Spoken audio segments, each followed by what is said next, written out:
Ah, beleza. Isso é importante, senão depois ele não vem para a gente o link. Acho que... Só um minutinho que ele já vai gravar.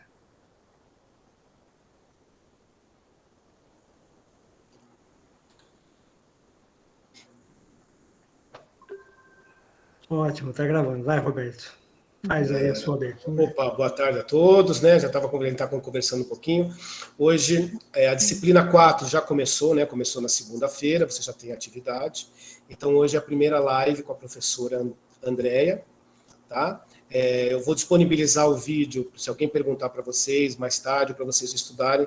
Assim que o professor receber o vídeo, eu coloco no nosso canal do YouTube, tá bom? E é isso. Então, professora, obrigado pelo aceite, né, do convite, de participar mais uma vez do nosso curso. E eu estou aqui, precisando de alguma coisa, você pode me chamar. Pode seguir. Obrigado, viu? Tá joia.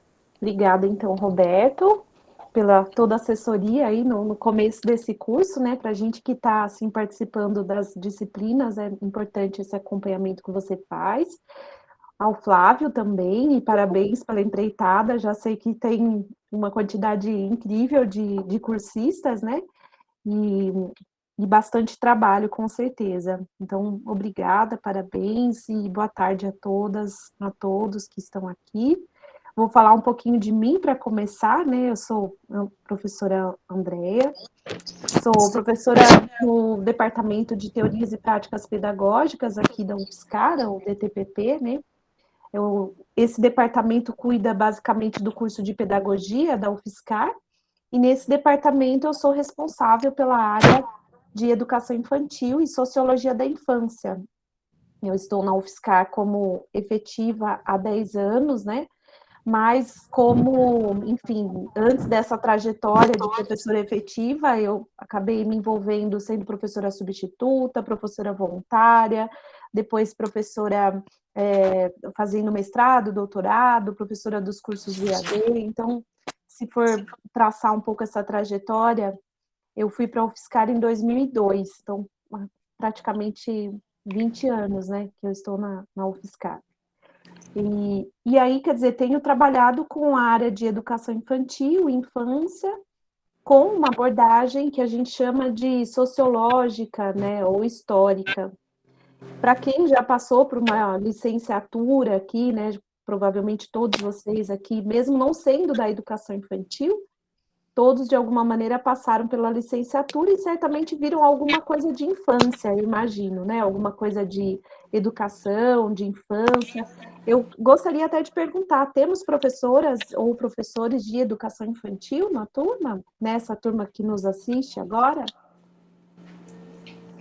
Professora Maria. Só a Maria? Adriana, legal. Ok. Leni também, será? Não. Acho que não. Eu sou educadora infantil. Valdeci, legal. Bom, e... Educadora infantil também. Tina também. Ah, então temos mais do que eu imaginava, assim, tem bastante gente da educação infantil, né?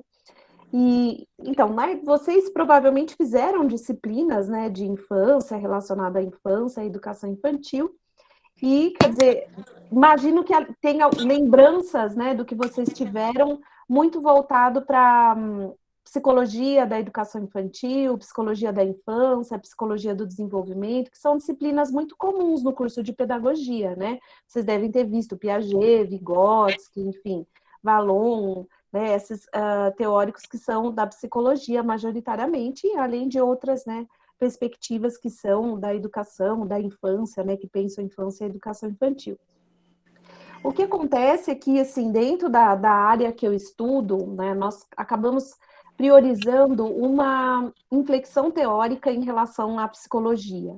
Nós saímos um pouco desse campo que a gente entende como um campo hegemônico, né, aqueles que falam da infância desde o século XIX, majoritariamente, têm esse olhar da psicologia, né? Todos os autores que vocês devem ter conhecido aí na formação de vocês, mesmo na licenciatura e mesmo quem não trabalha com educação infantil propriamente dito, viu de alguma maneira quem falava de infância eram autores com um viés da psicologia, né?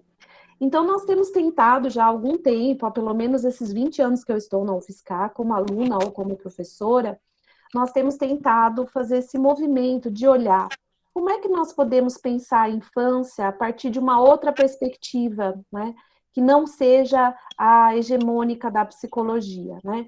E aí nós fomos nos encontrando com alguns autores diferenciados. Então, tudo que eu vou falar aqui para vocês tem muito a ver com esse movimento, né, com essa tentativa de fazer uma discussão, né, que saísse do indivíduo criança, embora a gente considera e respeite a criança como sujeito de direitos, e a gente vai em defesa disso, mas que a gente conseguisse fazer uma análise mais alargada da infância na sua coletividade, da infância no seu grupo, né, da infância, no caso, né, nós sabemos, a infância, ela é, desde muito cedo, o sujeito criança, desde muito cedo, é institucionalizado, passa a vida em instituições, né? Seja a instituição da família, seja a instituição escolar, né?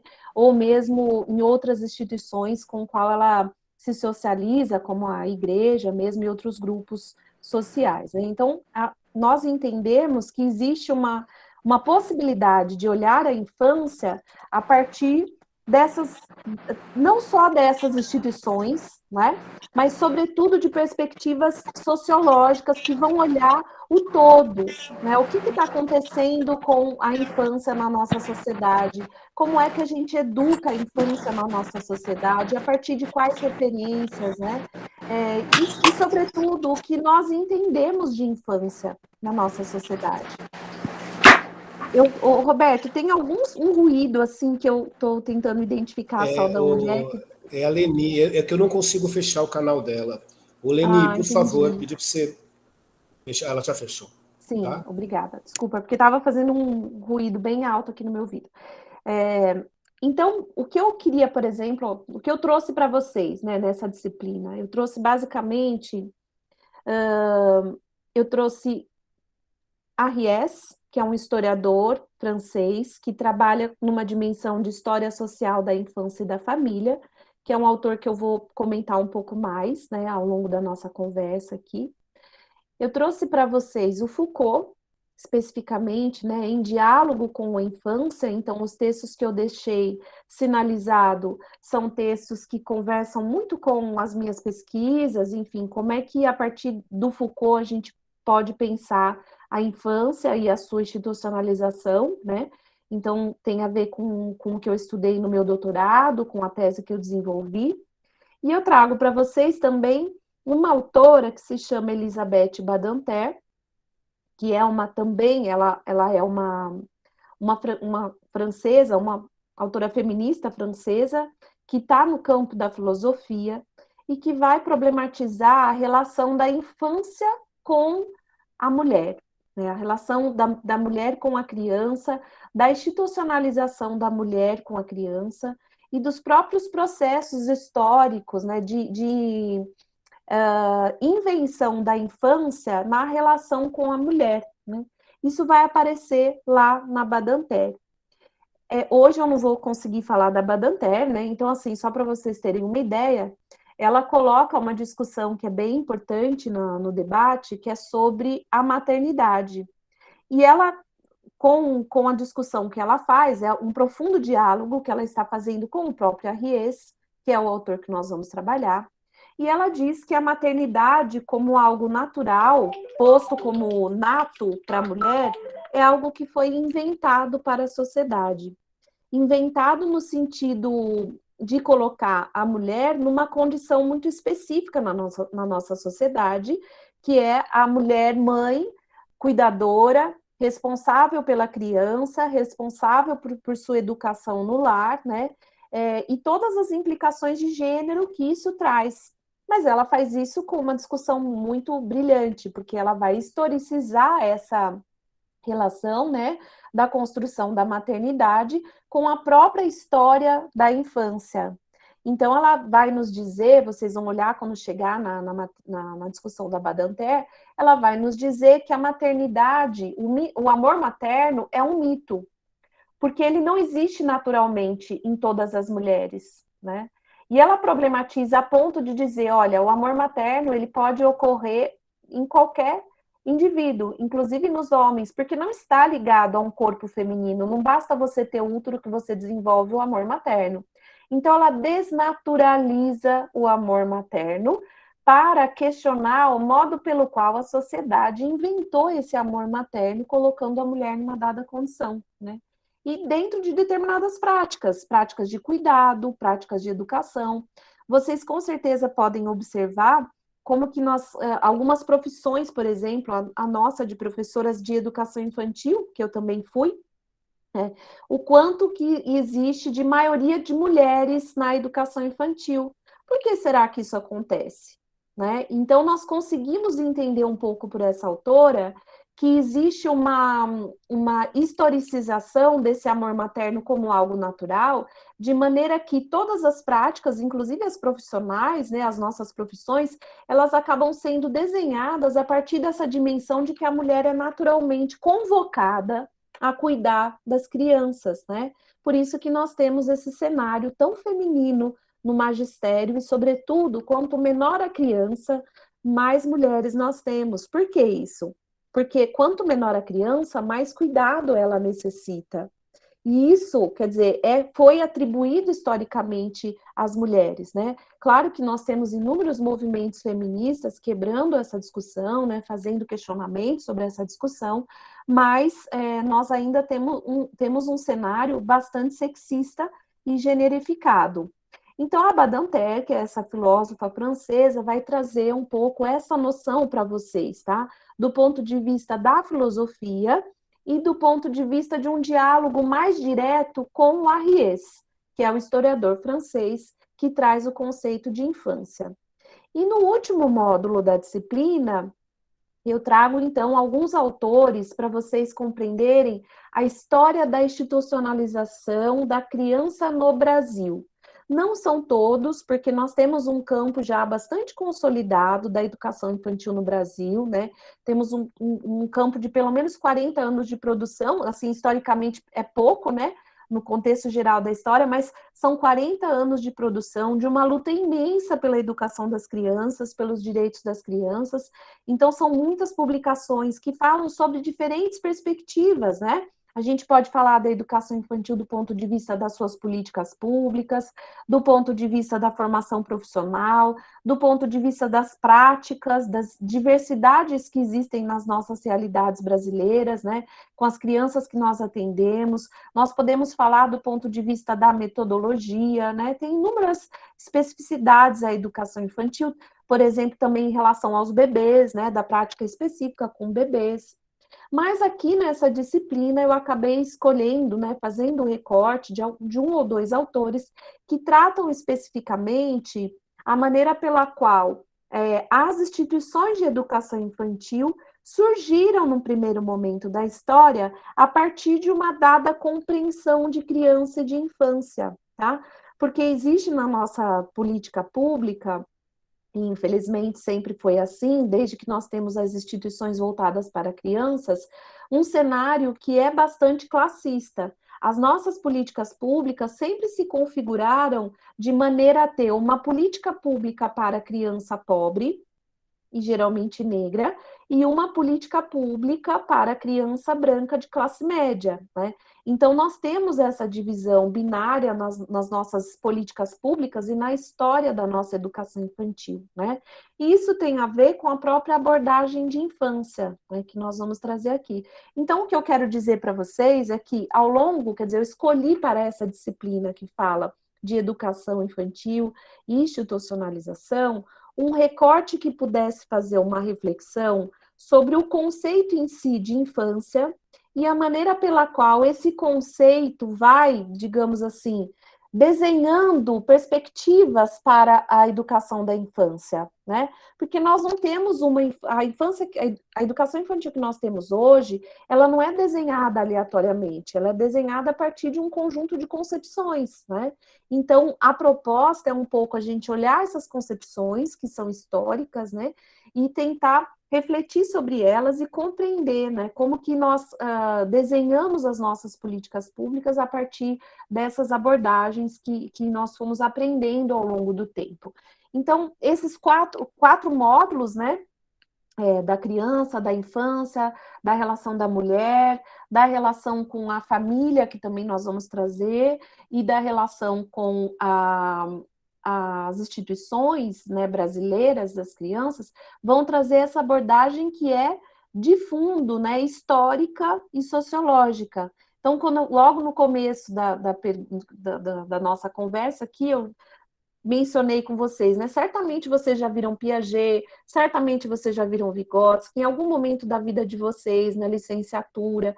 Por quê? Porque, no geral, são essas leituras que se faz quando pensa a infância, né? Quando pensa o desenvolvimento da criança, né?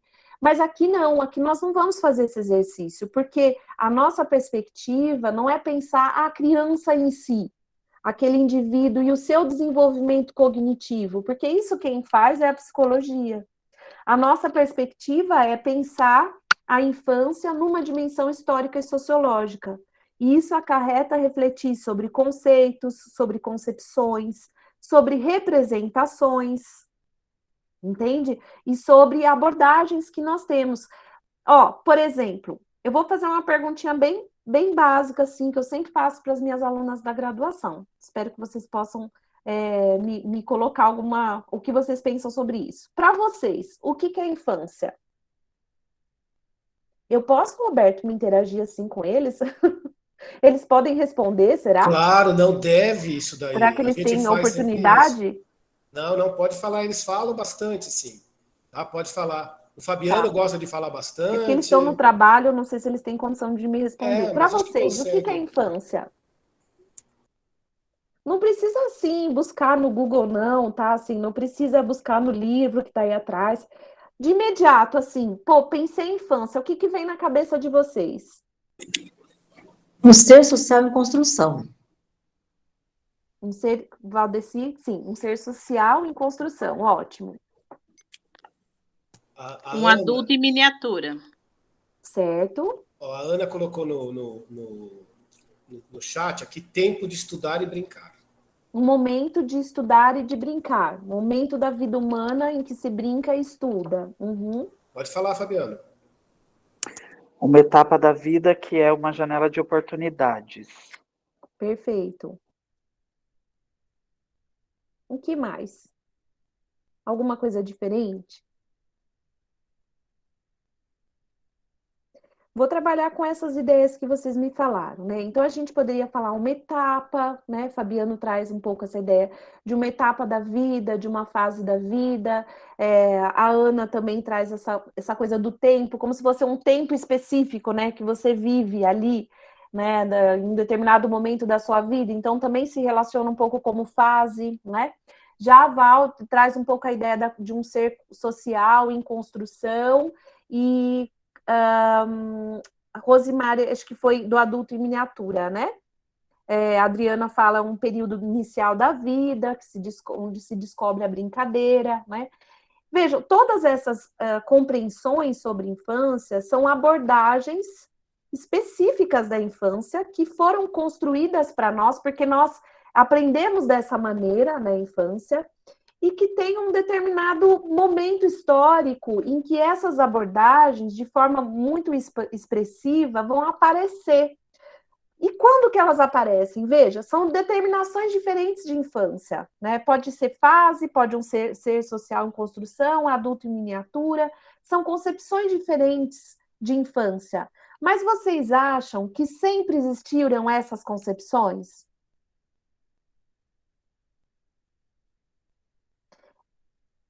O que o Arries vai fazer, vou ligar com o meu autor aqui, que é o Felipe Arries. O que o Arries vai fazer é exatamente historicizar essas concepções que vocês estão falando. Porque essas concepções que vocês estão falando, fase, sujeito em construção, o momento da brincadeira e tal, ela só existe quando eu reconheço a existência da infância. Antes disso, não. Porque não há um conjunto de teorias e ninguém se debruçava sobre a infância se não reconhecesse a sua própria existência. Tá certo? Então, o que o Arries vai fazer? Ele vai localizar historicamente, a partir de determinadas fontes, né? Ele vai traçar uma linha do tempo, localizando historicamente quando é que surgem essas concepções de infância. E ele tem um momento preciso em que ele diz, olha, a partir desse século, nós temos um boom de teorias sobre a infância. E cada uma delas vai tentar compreender a infância a partir de um paradigma. Em geral, no século XVIII, principalmente a partir do século XVIII, nós tivemos um boom de abordagens sobre infância, né? Então, grandes teóricos que nós conhecemos hoje, a partir, por exemplo, Rousseau, Pestalozzi, depois Tolstói, depois o próprio Piaget, depois o próprio Vygotsky, vieram do século XVIII em diante, né? Por quê? Porque já se tinha, digamos assim, né, isso que o Arries vai mostrar, já se tinha um reconhecimento da existência da infância. Mas aí, quer dizer, claro que você tinha, tudo indica, né, as pesquisas mostram que esse campo que surgiu a partir do século XVIII, sobretudo do século XVIII, né, e XIX, ele foi muito hegemônico do campo da psicologia. O que isso significa? Que a própria psicologia como campo estava em constituição e ela se debruçou sobre as crianças, procurando entender, por exemplo, as fases de desenvolvimento das crianças, as etapas de desenvolvimento, como é que a gente poderia intervir na criança para que ela aprendesse mais, para que se realizasse determinados estímulos, né? Isso foi entre o século XVIII e XIX, porque já se reconhecia a existência da infância, e aí você tem toda essa analítica em torno, né, desse sujeito que se considerava parte da infância, né, desse sujeito pequeno que considerava vivendo a infância, que eles estavam vivendo a infância, né, como período da vida humana, como define a própria psicologia de modo geral, né. Então, veja só, o que acontece também, quer dizer, isso seria um primeiro, vamos dizer, 2 séculos fundamentais, né, o século XVIII e XIX, em que a infância passou a ser percebida. E aí a gente tem, né, no diálogo com o Foucault, por exemplo, que é o outro autor que a gente vai estudar ao longo da disciplina, ele vai observar que a partir do século XX, final do XIX, mas sobretudo a partir do século XX, existiu uma grande quantidade, né, de pesquisas mais relacionadas ao campo médico. Então, nós podíamos dividir assim, né? No século XVIII, a gente tem muitas abordagens da psicologia até o século XIX. Do século XIX até o século XX, muitas abordagens médicas também falando sobre as crianças. E aí nós vamos ter um conjunto de teorias, por exemplo, mais inseridas no campo médico, são as pediatrias, são as formas que vão, quer dizer, um grande campo que vai falar sobre o desenvolvimento de doenças, não é? Sobretudo porque nós estamos nesse período com uma grande construção dos grandes centros urbanos, né? A partir do século XX. E aí você tem um conjunto de epidemias, né, acontecendo, que antes não aconteciam, porque você não tinha essas grandes aglomerações em centros urbanos, né? Então, as pesquisas, quer dizer, as teorias vão girar em torno da criança, mas sobretudo na criança, nesse aglomerado de centros urbanos, discutindo questões sobre doenças, epidemias, né, que nós conhecemos bem agora, né, e que estavam ali em grande expansão nesse momento. Então, quer dizer, se a gente tem um pouco essa construção histórica sobre a infância, do século XVIII em diante, que é a partir do seu reconhecimento, o Arries ele vai um pouco antes disso, porque quando se reconhece a existência da infância, você já, quer dizer, já tem um conjunto de pesquisas sendo desenvolvidas, mostrando o desenvolvimento, mostrando as características, mostrando a especificidade, né, ou mesmo historicizando, apontando questões sociológicas. Mas o que veio antes do século XVIII?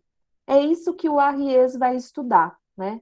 Então, o Arriès, que é um autor, um historiador francês, da década de 60, escreveu esse livro na década de 60, né, que é a História Social da Infância e da Família. É um livro muito conhecido entre as pesquisadoras da educação infantil, ou mesmo da infância, né, e que veio para o Brasil nos anos 70. E o que aconteceu no Brasil nos anos 70? A gente estava em plena ditadura militar, né? E com várias pesquisadoras, no caso, que eram mulheres, em luta pelo direito das crianças nesse momento, né? Reivindicando questões relativas aos direitos das mulheres e das crianças, e que absorveram rapidamente a teoria do Arriès, pela forma como ele vai historicizando, né, a infância ao longo dos séculos. E porque ele trouxe para nós um respaldo, né, naquele contexto, ele trouxe para nós um respaldo de olhar a infância de uma forma descolada do sujeito criança, porque o jeito que ele conceitua a infância não tem a ver com fase da vida humana, não tem a ver com etapa da vida humana. Para o Arriès, a infância é um conceito específico, que eu vou detalhar um pouco mais aqui para vocês. Mas é um conceito que está no campo sociológico e que independe da criança. Independe. Isso pode ser muito esquisito, assim, num primeiro momento, né? Mas, a grosso modo, é como se o Arriès pensasse que a infância é um sentimento social. Esse é o maior conceito desse autor. Por que é um sentimento social? Porque ele entende que ele não entende a infância como fase, como etapa, como momento, porque essas definições vão ser feitas do século XVIII em diante, por autores que se debruçaram sobre a infância. Mas antes disso, a gente precisa falar o que era a infância, como é que a infância apareceu na história da humanidade, como é que ela passa a ser reconhecida. E o Arriès vai dizer que a infância passa a ser reconhecida quando a sociedade, em determinado momento histórico e com objetivos muito estratégicos, começa a observar que crianças eram diferentes de adultos. Então, parece algo assim muito óbvio para nós hoje, né? Nossa, claro que crianças são diferentes de adultos, elas pensam diferentes, elas têm uma leitura de mundo diferente, elas têm uma maneira de se relacionar diferente, uma linguagem diferente, né? Uma forma de comunicação diferente. Mas o que o Arriès vai constatar é que em muitos momentos da história, sobretudo da antiguidade até o século XII, essa diferenciação não existia. Crianças e adultos habitavam o mesmo espaço, né, e faziam as mesmas coisas, e se envolviam com as mesmas coisas. Então, as roupas eram idênticas, a forma de se relacionar, quer dizer, todas as pessoas que se envolviam em determinados ofícios, né? Tanto no campo da nobreza, quanto no campo dos camponeses, no clero, as crianças estavam totalmente misturadas a todos os grupos sociais.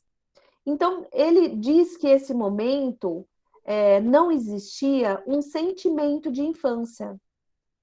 Porque, de novo, o que ele está compreendendo como sentimento de infância? Ele está compreendendo que é um sentimento social que designa quando uma sociedade diferencia crianças de adultos. E é importante destacar desse autor que sentimento de infância é completamente diferente da expressão ter sentimento pela criança, porque isso muitas vezes pode se confundir. E ele deixa claro na discussão que ele faz. O conceito que ele está trazendo de sentimento de infância não quer dizer que as pessoas, em um determinado momento histórico, passam a gostar das crianças, a ter afeição pelas crianças. Não é isso que ele está dizendo.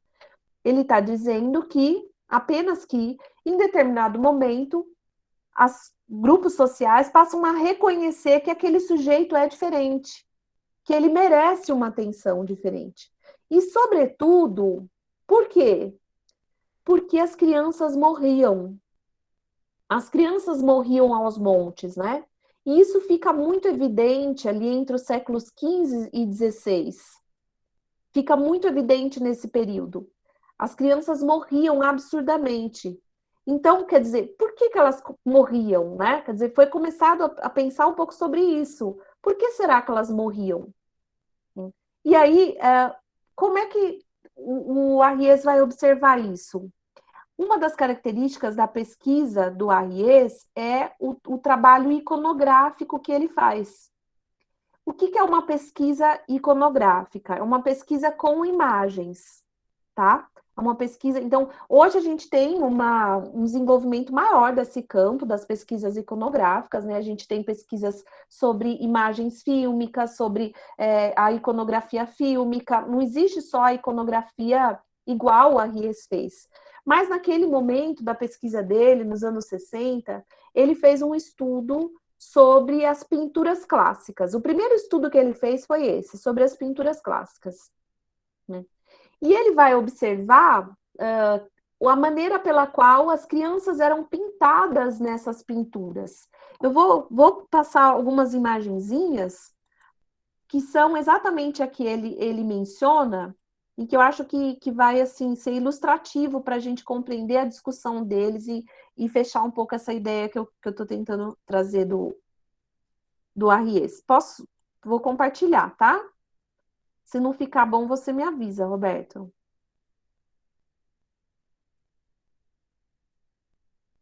Ficou bom assim?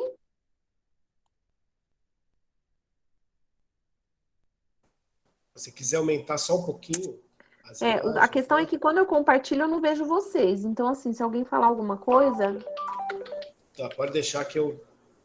você me dá um toque, Tá, tá? pode deixar.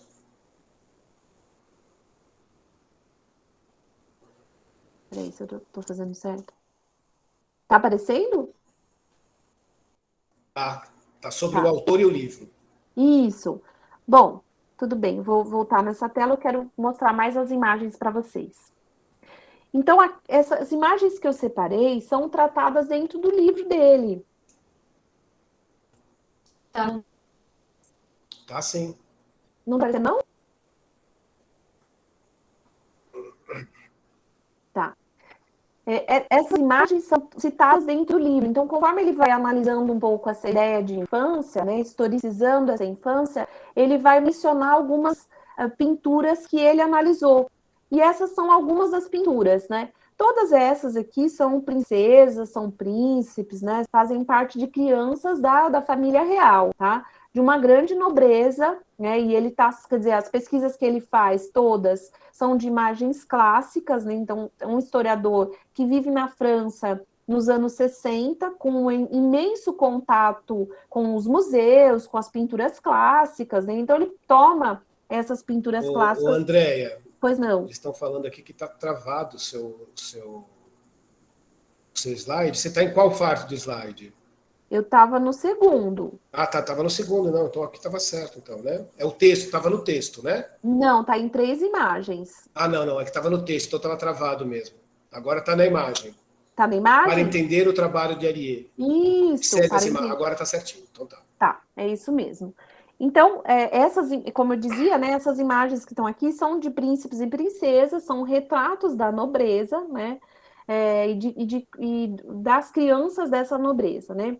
Então, assim, olhando essas imagens, vocês conseguem identificar como crianças ou adultos?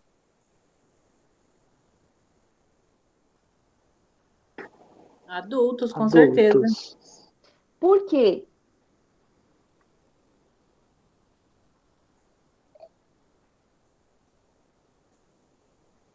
Pela vestimenta. Pelos trajes, basicamente?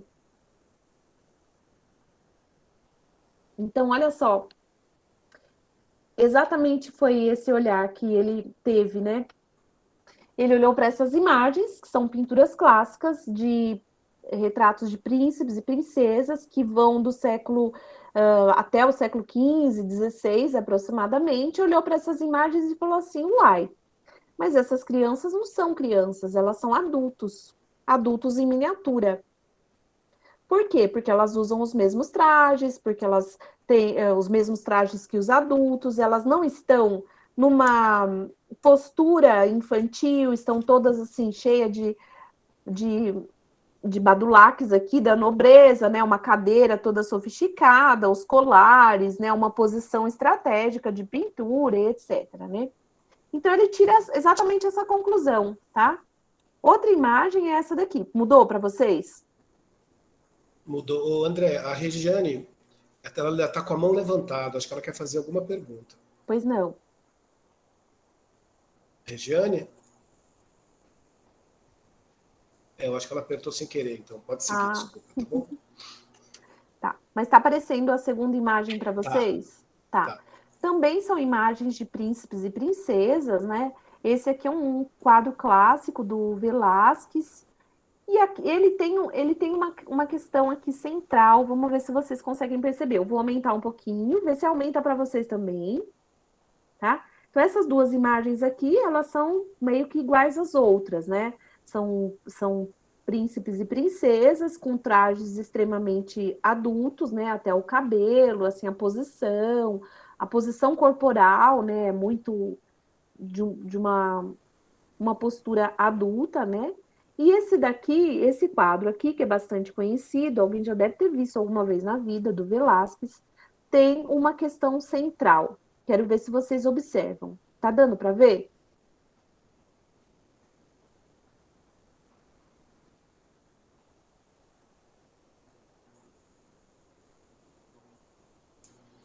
Eu tenho a sensação que tanto as meninas quanto os meninos, as vestimentas, além de serem muito parecidas com adultos, não dá para definir muito bem quem é menino e quem é menina. É tudo muito parecido. Sim, nessas roupas aqui de príncipes e princesas, né? Sim, tudo muito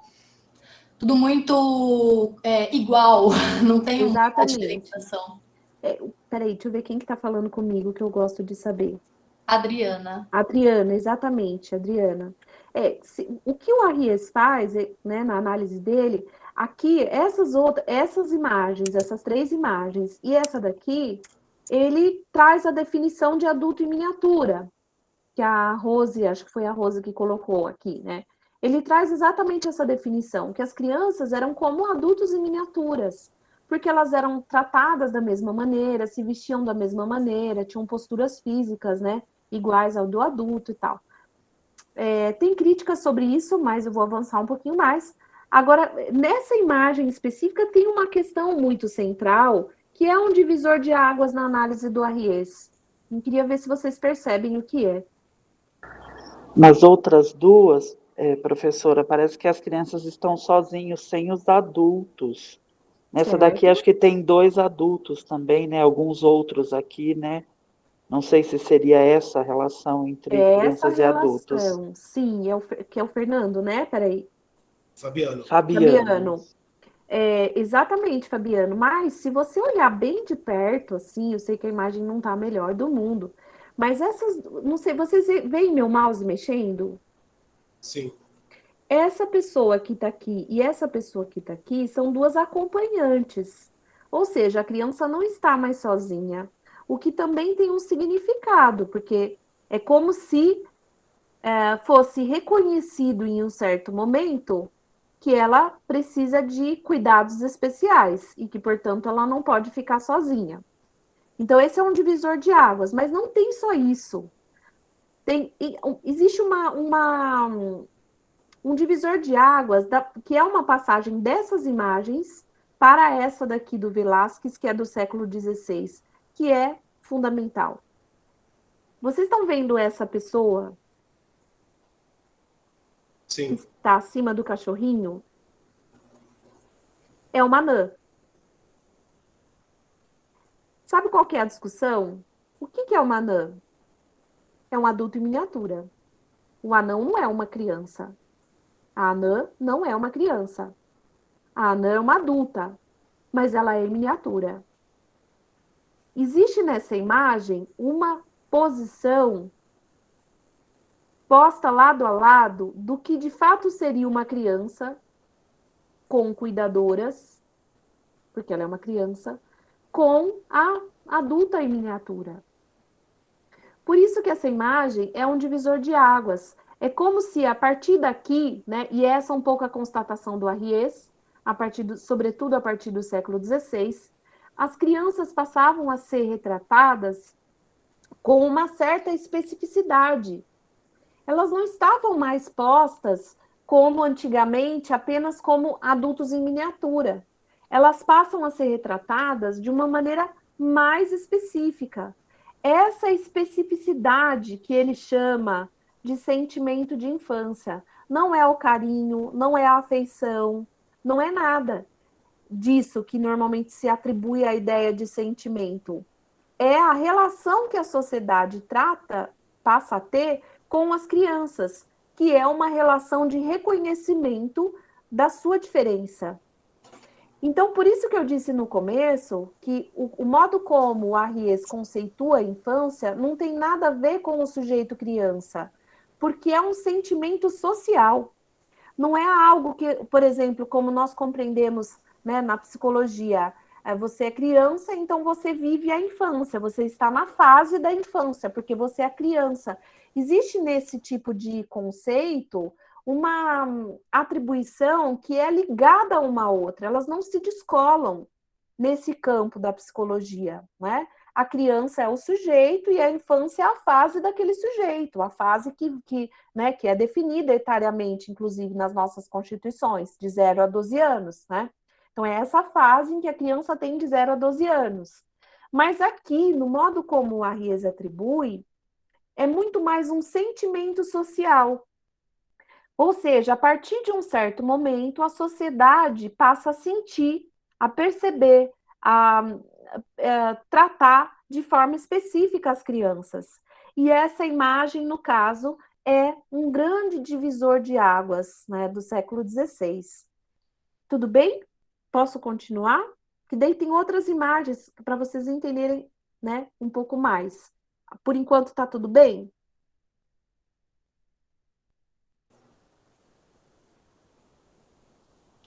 Bom, se ninguém falar nada, eu vou seguir, tá, Roberto? Tá, pode seguir. Estão falando que sim.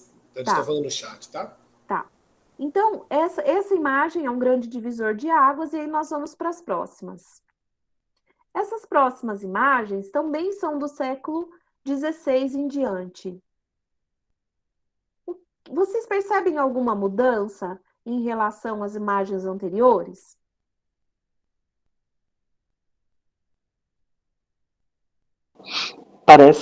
Parecem imagens angelicais, alguma coisa de religiosa nesse sentido.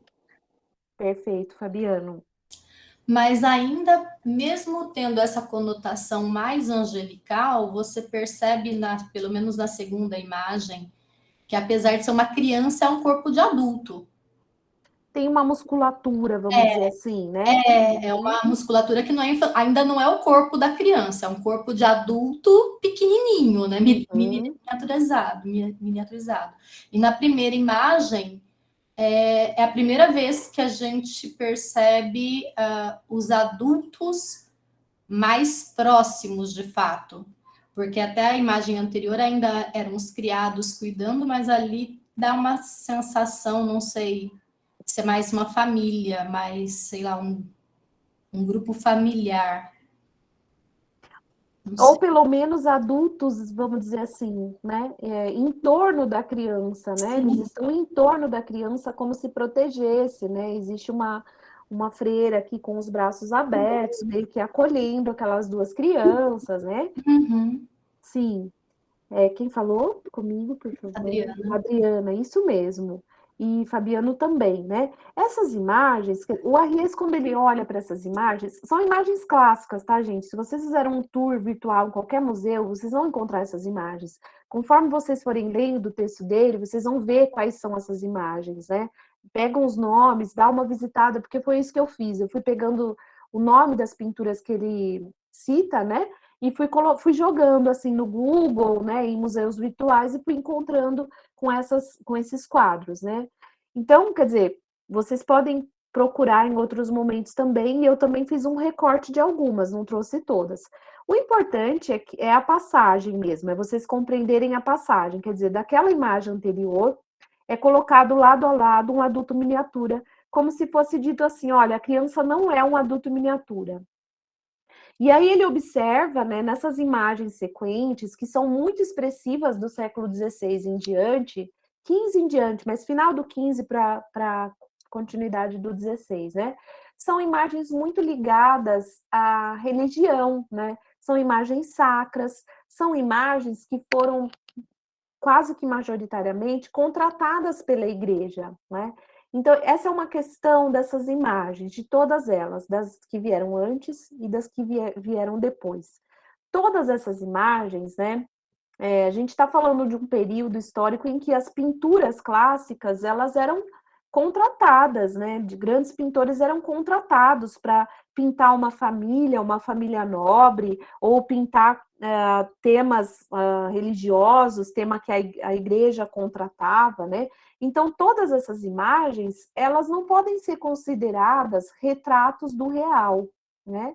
Elas são, na verdade, imagens para produzir uma ideia sobre uma determinada sociedade, ou mesmo para produzir, né, transpor em imagens determinadas ideias religiosas, determinados valores, né? Porque ninguém estava naquele momento, no século XVI, diante de Maria, diante de José, diante de Jesus, para retratar.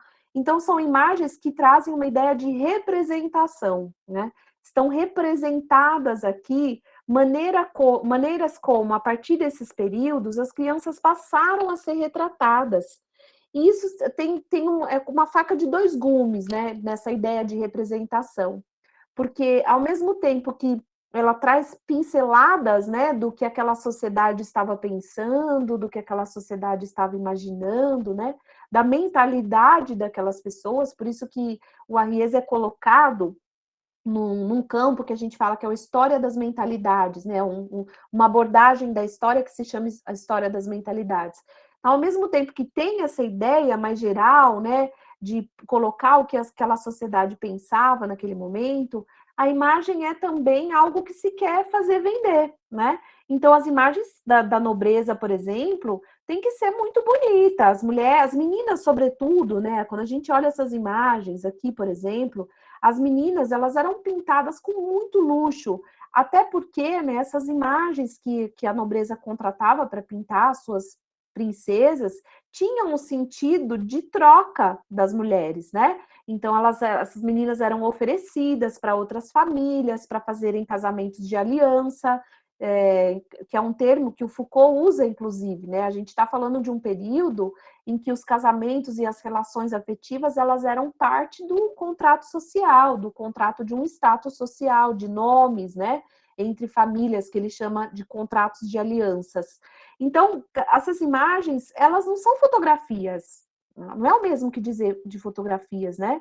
Não é como agora, assim, a gente sai e tira uma foto no meio do parque com os filhos, tomando sorvete, com a boca toda suja, e aquilo é um retrato daquele instante, né? O mais próximo possível de um real, embora quando você olhar, já não é mais o real e aquele tempo já passou.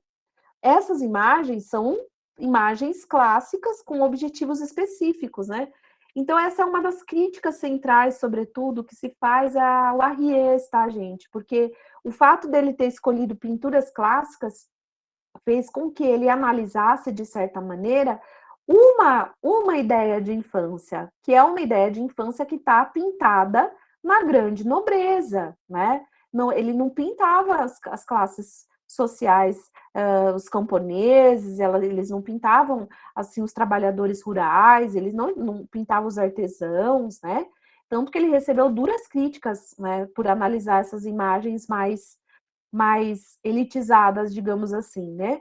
E aí, numa outra fase dele, tá, gente? Lá quando vocês forem olhar os slides de família, que eu coloquei no ambiente também, para o Roberto pôr, ele faz um exercício diferente, porque ele recebeu tantas críticas por se voltar para essas pinturas clássicas, que quando ele vai olhar as famílias, ele olha para os camponeses, para as famílias camponesas, né? Então, ele faz uma inflexão aqui sobre esse lugar social que ele analisou. O fato é que, de alguma maneira, essa fonte escolhida por ele, né, que são as imagens clássicas, deu a ele um entendimento que pode ser equivocado. O fato das crianças estarem vestidas, né, aqui nesse caso, dessa maneira, não necessariamente nos diz que as crianças não eram percebidas em suas especificidades, mas nos diz que essas crianças eram da nobreza. Esses trajes não têm a ver com a relação de adultização, tem a ver com o status social que essa família tem, né? E a roupa, os trajes, os sapatos, os chapéus, tudo isso são sinônimos de status social nessa grande nobreza aqui que está sendo pintada, né? Então, há críticas nesse sentido sobre essa fonte escolhida para o Arries, né? Que o Arries faz. Tem, inclusive, quero deixar indicado para vocês, gente, deixa eu ver vocês um pouco. Tem um filme maravilhoso que saiu do Netflix agora, na Netflix, que se chama... Desculpa, não está no Netflix, não. Eu assisti por outros meios. Chama Retratos de uma Jovem em Chamas. Alguém já ouviu falar? Esse filme eu vou deixar indicado aqui no chat para vocês buscarem. Eu também assisti assim muito clandestinamente, eu paguei, né, para assistir esse filme, não está tão disponível assim, mas esse filme é muito interessante porque ele mostra uma pintora que está sendo contratada para pintar uma mulher de uma família nobre, no caso, para que esse quadro, veja, ele servia como objeto de troca. Esse quadro ia ser exposto, né, para o futuro marido dela, para ver se ele gostava, né, da imagem que via, para poder tratar o casamento com ela. Então é como se fosse uma moeda de troca mesmo. Por isso que as pessoas faziam as fotos, né, as pinturas dessa maneira, né, toda ornamentada em trajes tão luxuosos, né, tem a ver com o funcionamento, né, com a dinâmica dessas imagens nesse momento histórico, né, de alianças mesmo. Mas aí, voltando nessas imagens, né, continuando as imagens sacras, né, a gente vai observar, voltando um pouco aqui, nessas imagens, assim, o que está sendo retratado, né, e que passa a ser profundamente retratado pela igreja, são essas imagens em associação ao discurso bíblico religioso, né, da existência de Jesus, da família de Jesus, da Maria, de José, né, da família sagrada, que é o que está representado aqui, e de uma certa também existência de crianças abandonadas, né? Então, é como se aqui, nessa última imagem, aqui você tem bebês em coeiros e as freiras aqui cuidando dos bebês, é como que se existisse aqui uma passagem para dizer assim, olha, as crianças não podem ser abandonadas, elas precisam estar onde? Colocada no centro da família, né? Tanto que as imagens seguintes, ali do século XVI em diante, que o Arries vai analisar no capítulo de família, já vai ser as crianças no centro da família. E aí há uma analogia muito profunda entre essa família, né? Essa família que está aqui posta como padrão, como ideal, né? Essa família formada por um homem, uma mulher e a criança, nas representações que vão existir de famílias comuns, corriqueiras, camponesas, né, nobres e etc. São espelhos, né, dessa família sagrada que foi tão largamente divulgado aí do século XVI em diante, né. Também é interessante observar, né, nessas imagens analisadas pelo Arries, que existe uma nudez das crianças. Então, aqui você vê, né, uma espécie, como se eles fossem anjos, né, algumas imagens têm até asas mesmo, mas essas imagens que eles são postos como anjos, eles estão muito associados ao menino Jesus. Então, é como se a nudez da criança, né, passasse a ser vista nesse momento como algo infantil, exatamente isso, que tem uma conotação de ingenuidade, de pureza, exatamente por ser associado ao menino Jesus, né? Então, a nudez, veja bem, presta bem atenção no que eu vou falar, porque é uma das questões mais complexas que depois vai se relacionar com a Badanté. A nudez é masculina, porque é a nudez masculina que representa a inocência e a pureza, né, na Sagrada Família. Não poderia ser, por exemplo, imagens sacras com nudez de crianças meninas, porque a menina, né, o sexo feminino, né, na composição do discurso teológico que a Badanter vai analisar, é exatamente fruto do pecado original. Então, quer dizer, o que a igreja está tentando constituir nesse momento, a partir da expansão dessas imagens, é uma representação da família que acolhe a criança, que é compreendida e absorvida como inocente em associação ao menino Jesus. Então, jamais essa inocência poderia vir associada a um corpo de uma menina nua, né? Mas é sempre associada ao menino Jesus. E aqui, quer dizer, enfim, são imagens semelhantes, com o mesmo tipo de discussão, o mesmo tipo de retórica, né? As crianças postas como anjos, né? Como com asas, inclusive, a nudez também é masculina, e aqui, né, a consolidação da Sagrada Família, né? E aí, quer dizer, o que é importante, assim, tudo bem, gente, dessas imagens? Ô, Andréia, a Sônia fez uma pergunta no chat. Peraí, deixa eu olhar. Ela fez uma consideração no chat e uma pergunta também. Podemos dizer, então, que para Ries, observando suas obras, talvez o desenvolvimento da infância propriamente dita se deram primeiramente nas classes sociais favorecidas economicamente?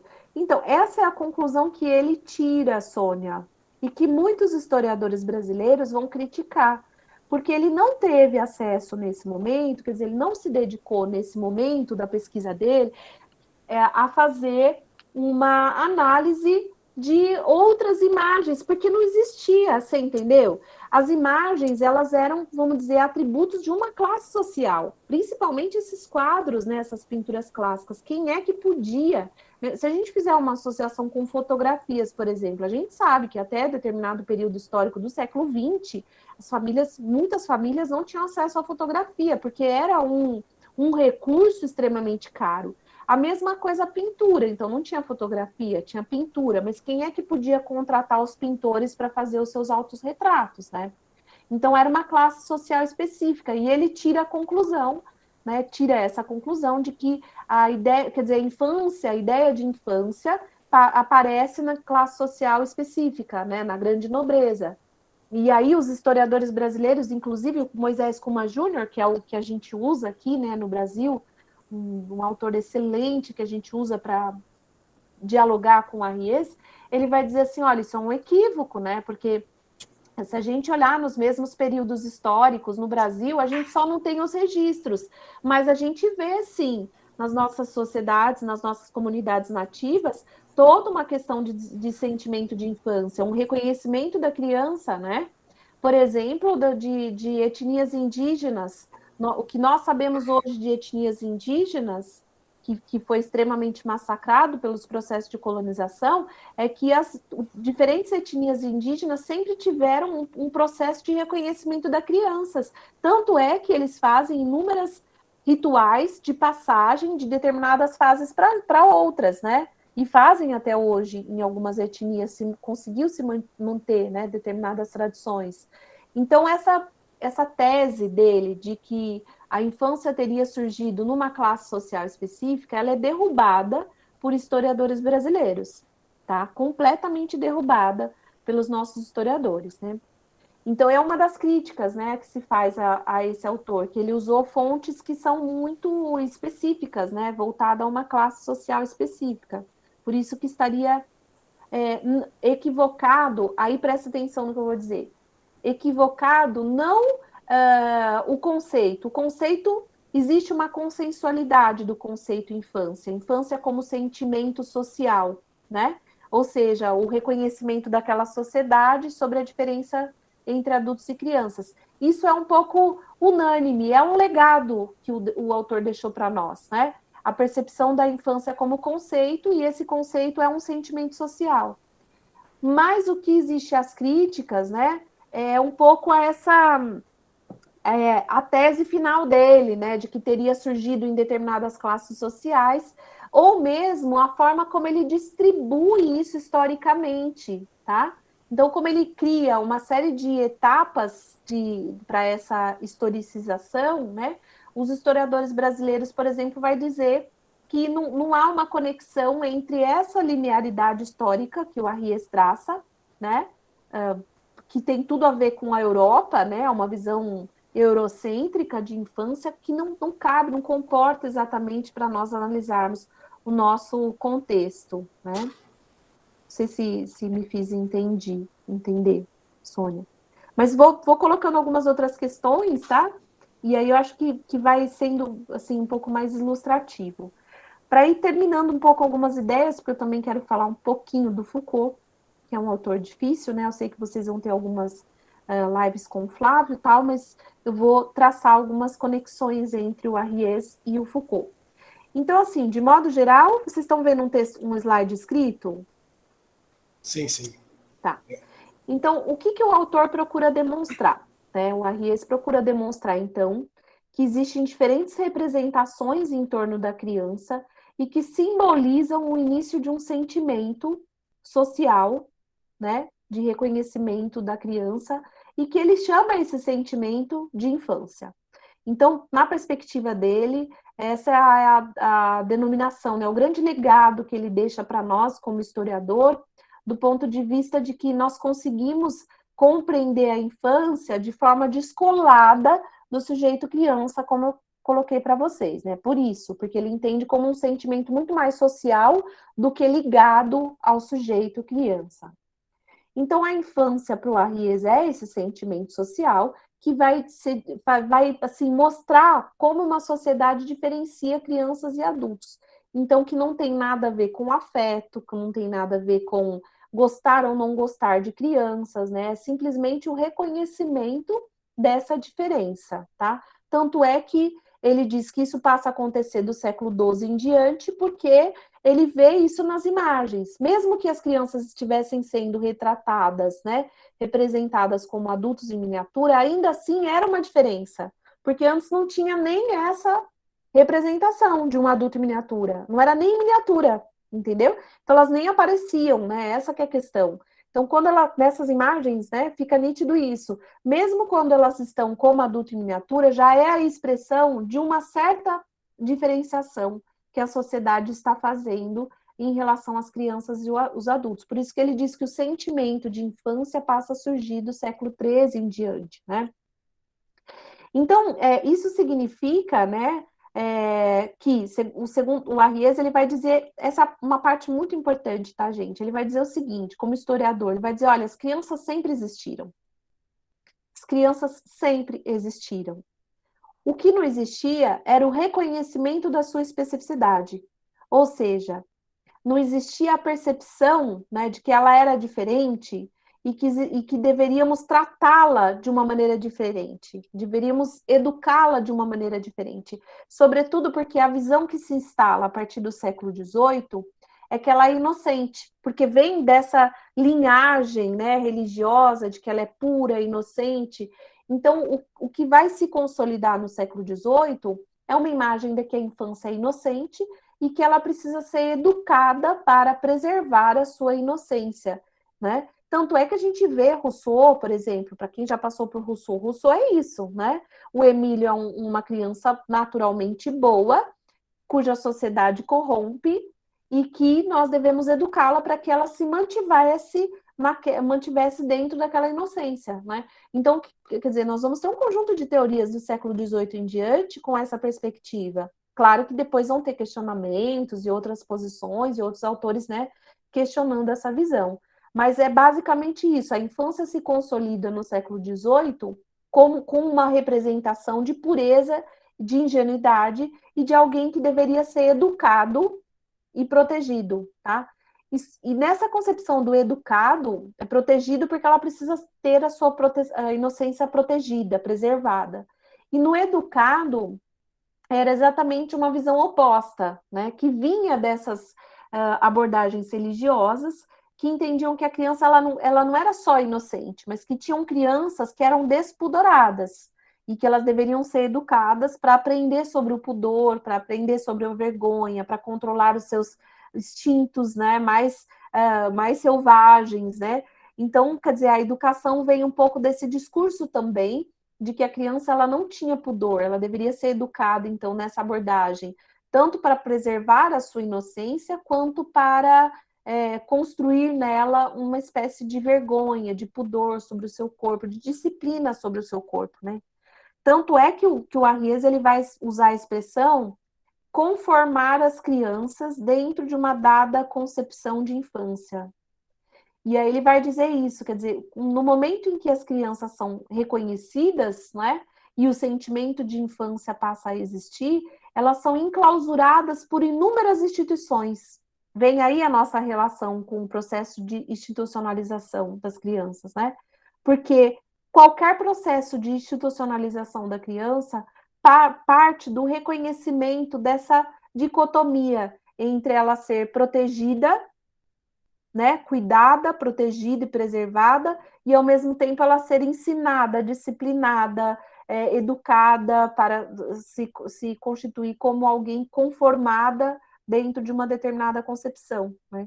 E quem vai fazer esse diálogo muito profundamente é o Foucault, porque ele vai falar do início dos processos, né, de institucionalização, do nascimento das instituições do século XVIII em diante, e como essas instituições nascem a partir de uma abordagem disciplinar, né, que tentava disciplinar o corpo de cada criança e, ao mesmo tempo, o conjunto delas, porque a gente passa a ter uma educação que não é mais no ambiente, né, privado da casa, com preceptores, voltado para a grande nobreza. A gente passa a ter um conjunto de instituições que vão atender crianças pobres, né, instituições de acolhimento a crianças abandonadas, ou mesmo reformatórios infantis, né, tudo isso passa a ser presente a partir do século XVIII, antes disso não existia, né. E o texto que o Foucault vai tratar especificamente sobre esse processo de institucionalização a partir de uma abordagem disciplinar é um texto que é extremamente estudado na pedagogia, que é o Vigiar e Punir, né?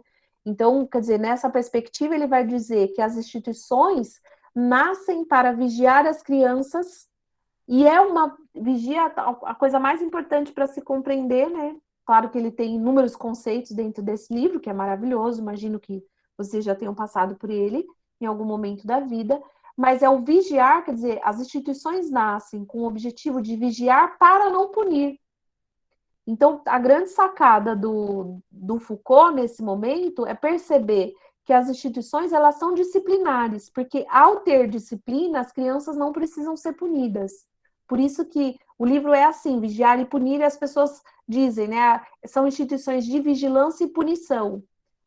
Tem a punição, mas é um tipo de punição muito diferente do que tinha nos séculos anteriores, né? De forma espetaculosa, de forma quase que teatral, né? Como exemplo social de punição, etc. Para quem já leu Foucault, vai entender essa narrativa, né? Toda essa narrativa da punição espetaculosa que ele fala, né? Então, do século XVIII, não. Passa a ser uma punição centrada, né? Centrada na instituição. Quer dizer, é quase como que se dissesse assim, quem pode punir, né? São esses especialistas que trabalham nas instituições. Quem disciplina são eles e eles que podem, então, punir, né? Então, Foucault vai fazer uma discussão muito profunda sobre esses processos de institucionalização da criança. O importante é entender, nesse momento, como aula inaugural, né, que não existe processo de institucionalização da criança se não existe o próprio sentimento de infância. Quer dizer, é a partir desse reconhecimento, desse lugar próprio da infância como sentimento social, né, e sobretudo com essa atmosfera de que a criança precisa ser protegida, corrigida e educada, que nascem as instituições, né, as primeiras instituições destinadas às crianças. E aí, só para vocês entenderem, né, um pouco a forma como a Arries vai historicizar, né, um pouco a infância, ele traça basicamente 3 momentos, né, e são momentos que têm diálogo com os autores que a gente vai trabalhar, por isso que eu quis colocar aqui. Então, tem a ver com os períodos também que a Badinter vai utilizar, tem a ver com os períodos que o Arries vai retomar depois para falar do capítulo de família, e tem a ver também com as discussões que o Foucault faz sobre a própria constituição da infância, da normativa, né, que vai designar uma infância moderna, e daí eu vou construir em cima disso a ideia da infância como dispositivo. Então, são 3 grandes momentos, né? Ele vai dizer que existe uma antiguidade até o século XII, onde ele não observa as crianças sendo retratadas nessas imagens que ele está analisando. Então, ele vai dizer que, conclui-se, né, que as crianças, que existia uma ausência do sentimento de infância. Mas aí, do século XIII até o século XVIII, existe o início dessa projeção, né, dessa mudança social em relação à criança, o seu reconhecimento, e aí a gente vê por aquelas imagens, todas as imagens que eu mostrei estão inseridas nesse período, né, nesse recorte temporal, e aí você observa, quer dizer, as mudanças que vão acontecendo ao longo dos séculos na representação das crianças nessas imagens. E ele vai dizer que esse é o período em que começa um sentimento de infância, do século XIII até o século XVIII, porque no século XVIII existiria, de fato, uma espécie de consolidação, né, da ideia de infância, já centrada na família nuclear, que segue, vamos dizer, uma matriz da família sagrada, né, composta por Jesus, Maria e José, porque esse é um modelo de família que se institui a partir do século XVIII com o próprio desenvolvimento do capitalismo, né? Então, o Foucault ele vai fazer uma relação muito profunda com o nascimento das instituições, que tem a ver também com a consolidação do próprio capitalismo, né, na maneira moderna como foi consolidado, e que, quer dizer, a infância toma uma forma nesse capitalismo muito específico, porque ela é a criança que está no centro de uma família, que é uma família que é uma comunidade menor, que pode ser governamentada por esse capitalismo, né, que pode ser regida por esse capitalismo, e que é uma forma também de controle do Estado perante toda a sociedade. Então, são células menores de controle, que é o que o Foucault vai dizer. E ele usa a expressão, né, de família nuclear ou família canguru. Mas o Arriès, por exemplo, usando a mesma temporalidade histórica, vai falar da família sagrada, da representação da família sagrada, né? A questão é que os dois autores, né, tanto o Arriès quanto o Foucault, eles estão envolvidos numa mesma atmosfera histórica, né, de fontes históricas muito semelhantes, e, sobretudo, eles vivem um contexto político e social muito próximo na França. Os dois estão desenvolvendo as suas teses nos anos 60, de 1960. Então, essa discussão que o Arriès traz nesse livro, História Social da Infância e da Família, é a tese dele, né? A tese que ele desenvolve. E aí, ele, no mesmo período, o Arriès está desenvolvendo aí, o Foucault ainda está desenvolvendo discussões sobre a arqueologia, sobre as questões dos saberes médicos, né, da história da clínica. E aí, nos anos 70, que ele vai compor, né, toda a história da sexualidade, onde ele iria recuperar um pouco esse indicativo, né, das reformas religiosas que o Arriès também analisa, né, do século XV e XVI. Então, todas essas imagens que o Arriès analisa, que ele fala que são imagens sacras, expandidas pela igreja, né, eles estão inseridas no contexto das reformas religiosas do século XV e XVI, que é o mesmo período analisado por Foucault, quando ele constitui o livro A História da Sexualidade 1, A Vontade de Saber. E é o momento que ele fala, por exemplo, da confissão da carne, da confissão dos pecados, né? Porque era de interesse daquela sociedade, né, extremamente influenciada pela igreja, que todos os pecados da carne fossem confessados, né? Incluindo aí as crianças, porque as crianças entram nessa mesma normativa, né? De confessar os pecados, de falar sobre os pecados da carne, e tudo isso tem a ver com uma concepção que coloca, né, uma estrutura normativa para a criança. Então, ela não podia mais, por exemplo, estar em contato com outra criança, ela não podia ficar sozinha com outra criança. houve toda uma empreitada contra a masturbação, que antes era algo, né, que o Arries diz, antes era algo totalmente comum naquele momento. As famílias nobres, inclusive, né, antes desse período das reformas religiosas, elas usavam as crianças, colocavam as crianças como uma espécie de bibelozinho, de bobo na corte. Elas eram colocadas no centro daquelas famílias nobres como uma espécie de diversão, de brinquedo, né? Então, tanto que ele diz, né, o Arries vai dizer, olha, existia uma espécie de paparicação da criança, elas eram colocadas em centralidade, mas elas eram colocadas em centralidade de uma forma extremamente pejorativa, porque elas eram meio postas e vistas como bobas da corte.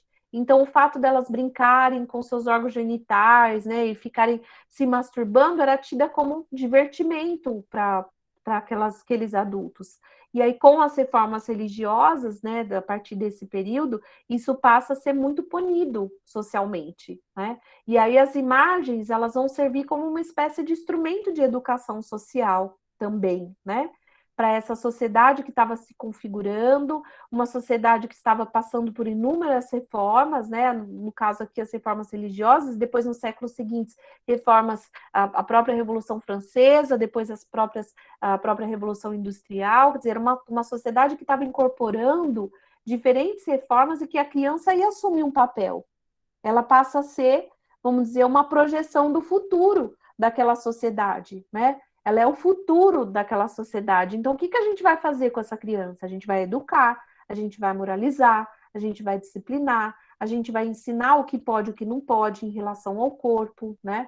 Em relação à sexualidade, a gente vai estudar a sexualidade da criança, sobretudo numa perspectiva de especialistas que vão dizer quando uma criança é supostamente normal ou anormal, ou que vai dizer para a criança, né, quais são as suas fases de desenvolvimento da sexualidade, né? Então, há toda uma nova normativa aqui em diálogo, né, desse período tratado por Arries com o Foucault, e que Foucault vai chamar, quer dizer, o período em que existia uma grande vontade de verdade sobre o corpo, né? Sobre o corpo, e aí, no caso, o corpo da criança entra como uma das ações específicas, né, da sociedade. Então, teve, assim, ele divide, né, há uma vontade de verdade sobre o corpo da mulher, uma vontade de verdade sobre o corpo dos indivíduos que eram considerados perversos,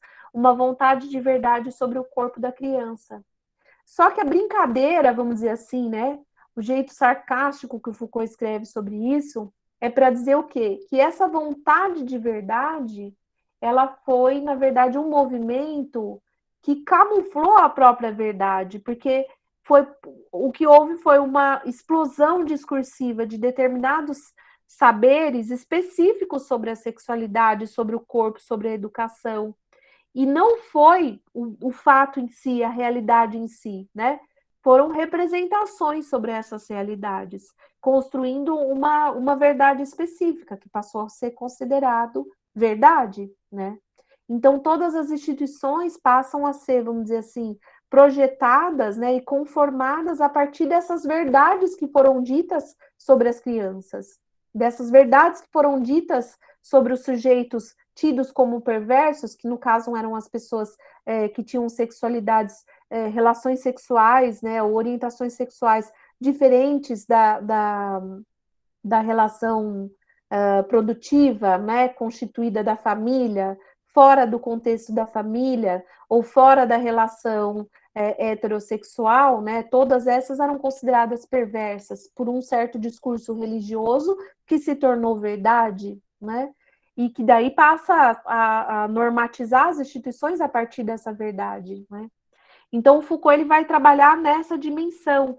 O que a gente percebe, né, aí a partir daí dessa discussão toda, peraí, vou parar um pouco para ir fechando as ideias. O que a gente percebe nessa discussão toda é que existe uma relação muito contínua entre os períodos históricos analisados do Foucault com o Arries, com a Badinter. Muito contínua. Eles estão analisando os mesmos períodos históricos. E existe uma relação muito profunda que todos eles travam em relação às reformas religiosas do século XV em diante.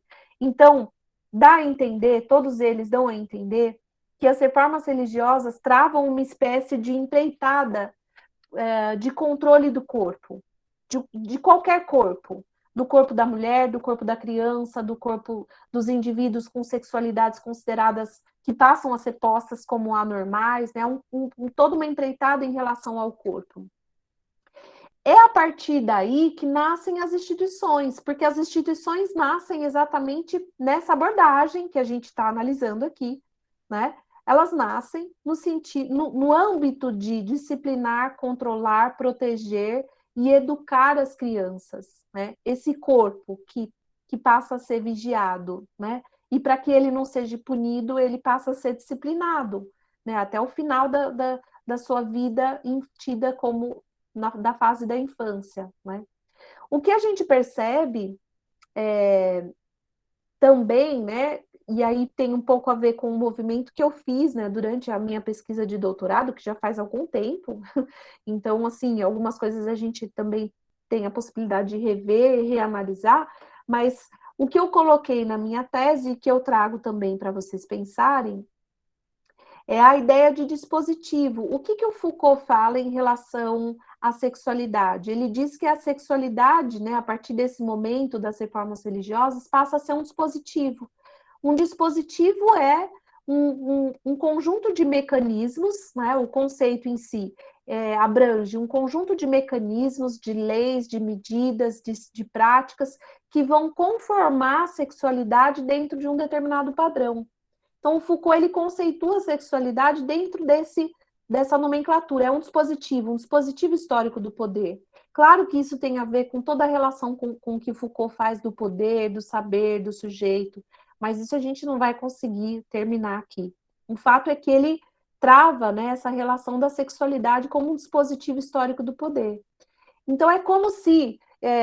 imagine o desenho que eu vou tentar mapear para vocês. É como se, socialmente, a gente tivesse o discurso religioso, o discurso jurídico, o discurso médico, as leis, as medidas, as práticas, né? E todas essas relações se configurassem numa rede que especifica, que traz uma forma específica para a sexualidade. É essa rede que ele chama de dispositivo. É a partir da existência desse dispositivo da sexualidade que a gente percebe a constituição das instituições destinadas às crianças. Mas, ao mesmo tempo que isso acontece, nós também podemos perceber, essa foi a minha tese, que a infância também se constitui como dispositivo. Porque, quer dizer, se a criança passa a ser um objeto específico do próprio dispositivo da sexualidade, que o Foucault trata, então você também tem um conjunto de leis, de discursos religiosos, de discursos jurídicos, de medidas, de práticas que também vão contornar um tipo específico de infância. Então a infância também passa a ser um dispositivo. E é um dispositivo que vai, vamos dizer, homogeneizar a vida das crianças, porque esse dispositivo significa a forma. É uma forma a infância, tanto que ela é tida no singular. A infância, o que é infância? Logo vem uma forma na cabeça de vocês, porque a gente também foi conformado a partir dessas concepções majoritárias de infância, né?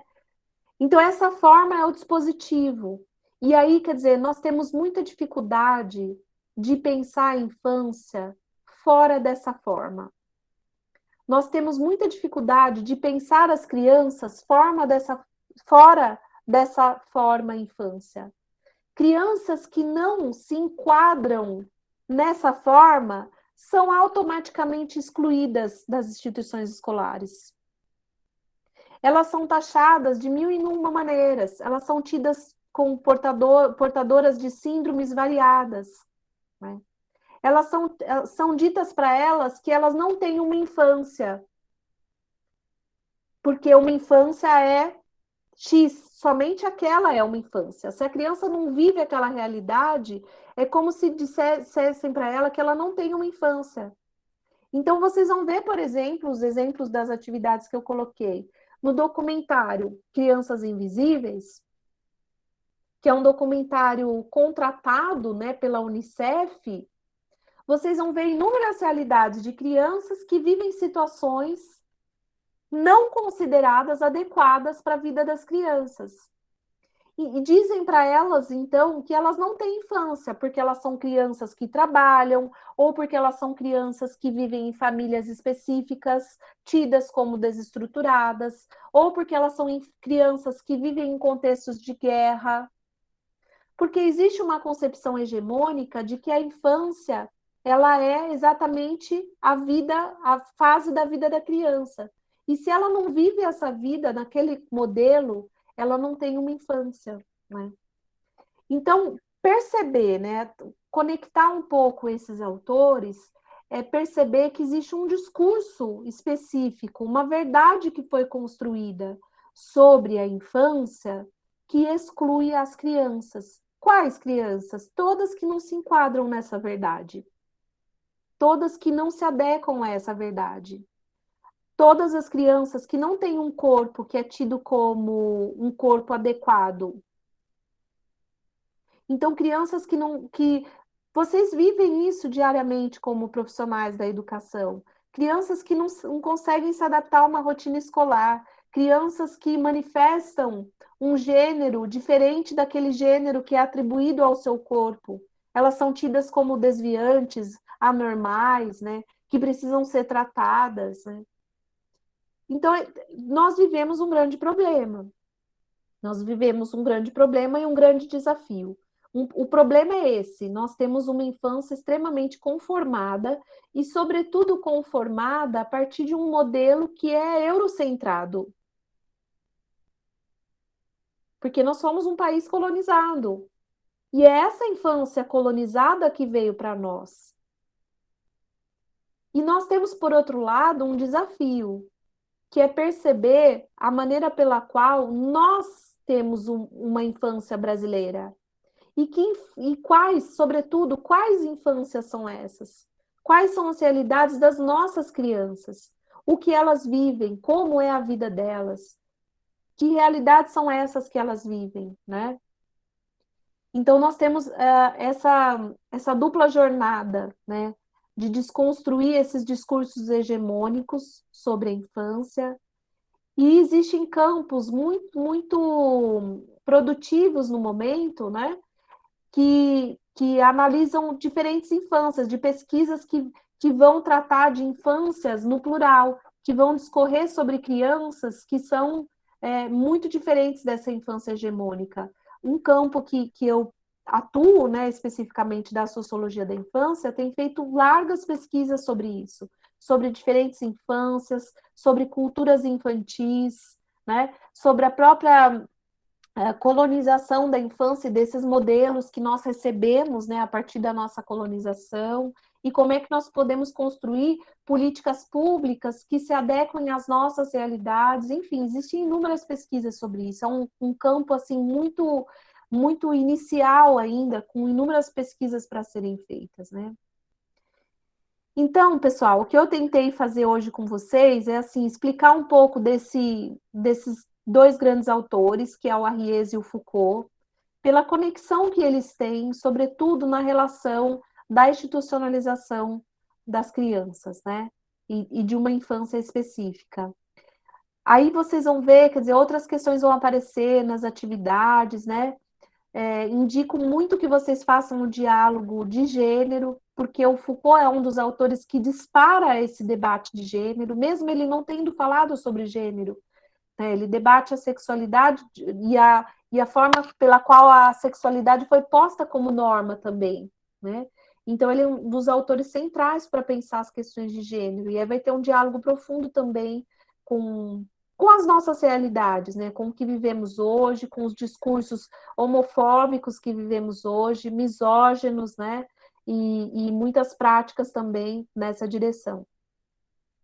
Então, era isso que eu gostaria de apresentar um pouco hoje. É uma aula introdutória. Eu sei que deve ter ficado muitas lacunas, né?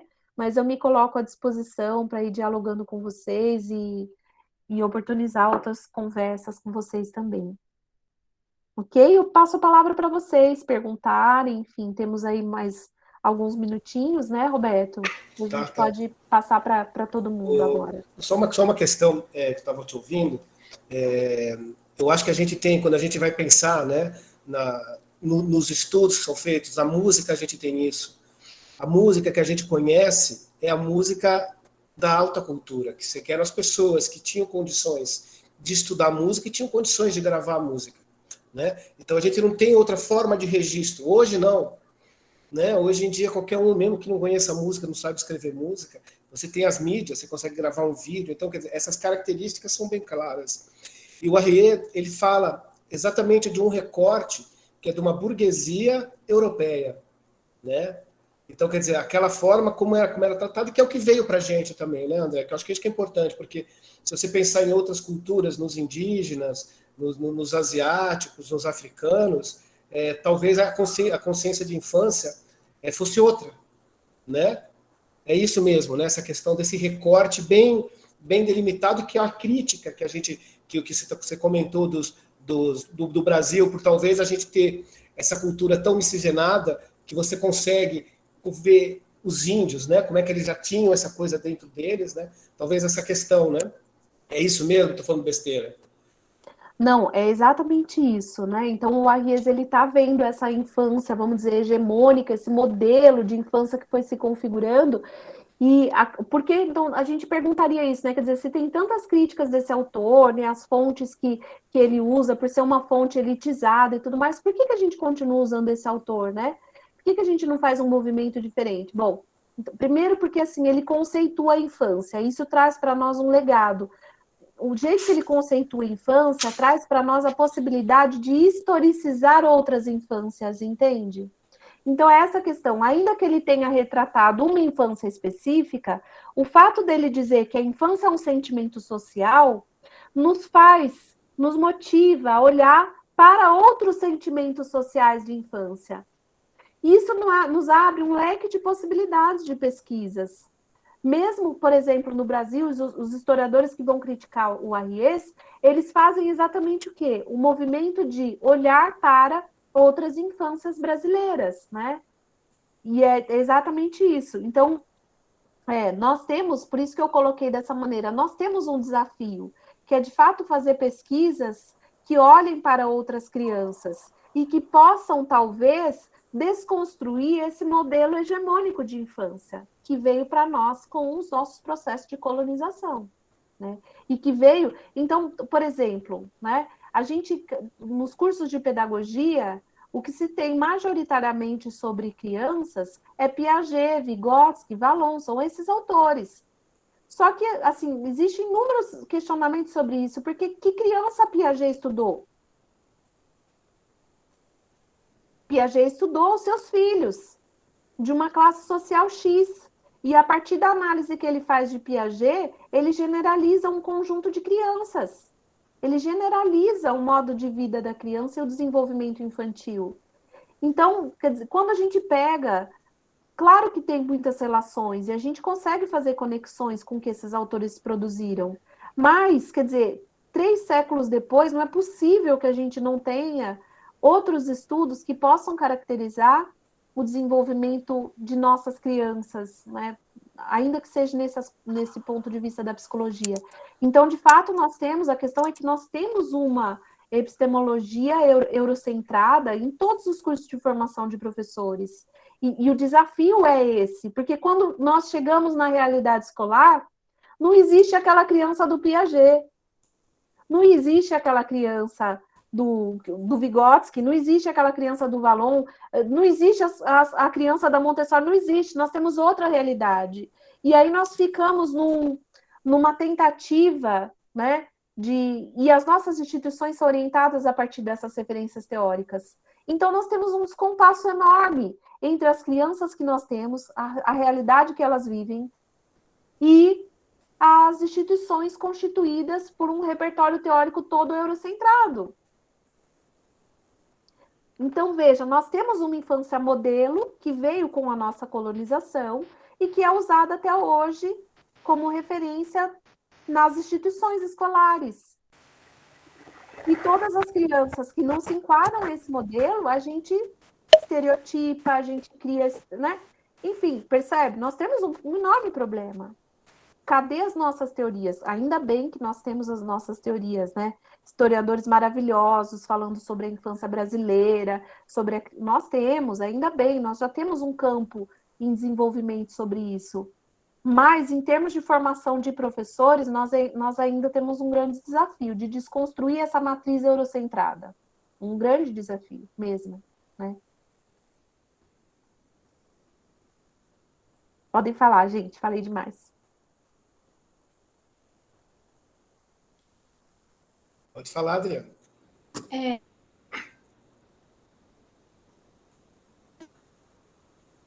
Eu acho que é a Adriana, mas está travando para mim. Travou também aqui para mim, Adriana. Ela está travada. Será Tem que- a Regiane também. Quer falar? Não, Regiane. Ó, ela travou. Adriana, alguém mais quer falar? Pode falar. Enquanto a Adriana reconecta. Acho que a Adriana voltou. Voltou? Tá me ouvindo? Sim. Agora sim.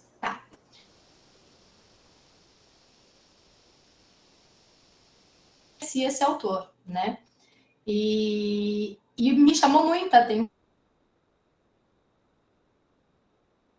Tá travando para mim. Ou sou eu, gente? Não, mas tá travando, Adriana, tá travando aqui, a gente não tá ouvindo você. Será que ela consegue escrever? Escreve, acho que é mais fácil. Enquanto isso, alguém quer falar? Pode. Aproveita, hein? Vocês vão querer tirar dúvida comigo, eu não vou saber responder.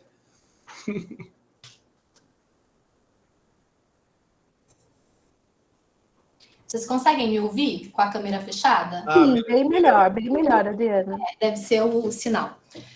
Na verdade, assim, eu não conhecia o autor e eu fiquei bastante surpresa com a leitura inicial, justamente por quê?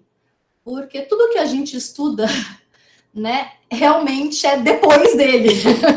A gente não estuda o que ele foi pesquisar, né, a pesquisa dele. E me chamou muita atenção, em especial, a interação que ele faz sobre o movimento da sociedade com relação ao movimento das religiões, né? Já é sabido a influência da religião, sobretudo no século XVII, XVIII, mas ele coloca isso de uma maneira que traz uma clareza muito grande em torno do que se assistia como sendo infância, né? E mesmo essa questão que é levantada como a crítica à teoria dele, com relação a esse recorte social, né? Se a gente for parar para pensar, de fato, seria muito mais difícil ele conseguir fazer um recorte através de imagens de um período em que quase não se tinham imagens. Dá para a gente fazer uma certa analogia, por exemplo, com a questão realmente de que se essas imagens eram produzidas por classes mais favorecidas, que tinham a condição de ter um artista para pintar ou um fotógrafo para fotografar naquela época, essa era a imagem que a sociedade queria reproduzir nas outras classes, como continua sendo, né? Posterior a isso, né? Até hoje a gente faz isso no Instagram, né? A gente produz a foto para parecer outra coisa, né? E isso acaba influenciando todo. Então, de alguma maneira, ainda que com as críticas, eu sinto que, assim, ele, pelo menos para mim, ele abriu a visão para um momento em que eu não conseguia conceber, quando eu comecei a ler o texto, que não havia um pensamento sobre infância. Porque para a gente, a sensação que a gente tem é que isso já é meio que...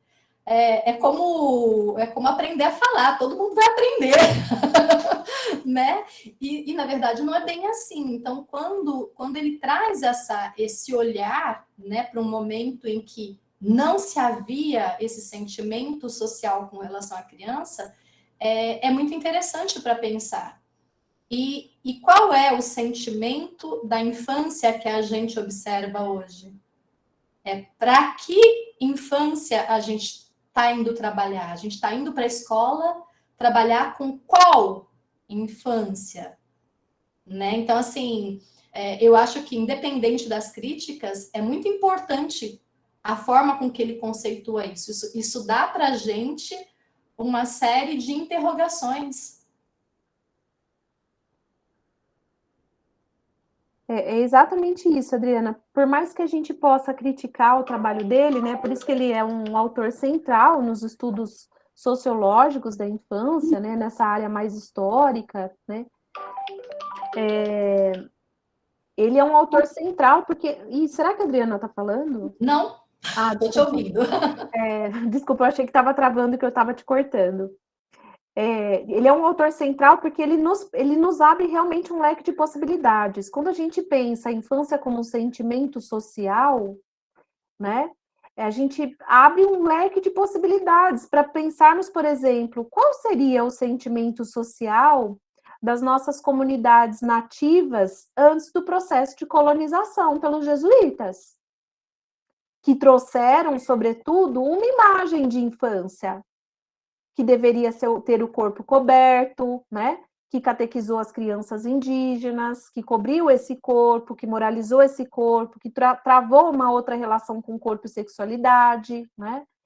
Então, nós temos hoje, tá? Assim, claro que eu parei no Arries, mas assim, eu quero deixar o convite, nós temos hoje inúmeras pesquisas no campo da sociologia da infância, que é o campo que eu atuo mais diretamente, que vão olhar essas infâncias, tá?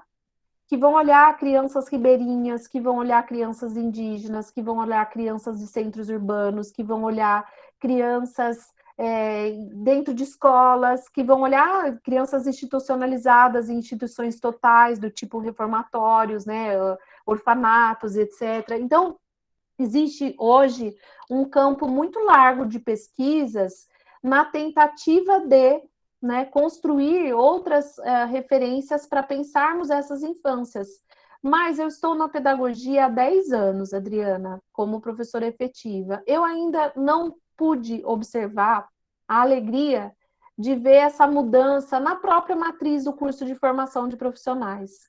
Então, essas concepções, elas acabam ficando isoladas a atitudes específicas, né? A áreas específicas de pesquisadores específicos, né? Então, eu levo isso para o curso de pedagogia, mas a matriz do curso de pedagogia foca ainda uma visão de infância de autores que são, né, que trazem a criança do Piaget, né, que trazem uma infância que continua sendo eurocentrada. E, assim, só para ressaltar, não quero dizer que esses estudos não precisam ser lidos, etc. Mas, assim, quer dizer, hoje nós temos 99% do curso de pedagogia pautado nessas referências, né? A gente podia dar uma largada, podia deixar uma base, né, tá, 50%, e um 50% para a gente olhar as nossas crianças, né? Então, nem sei se essa porcentagem é adequada, mas o que eu quero dizer é assim, que fosse um pouco mais equilibrado, né?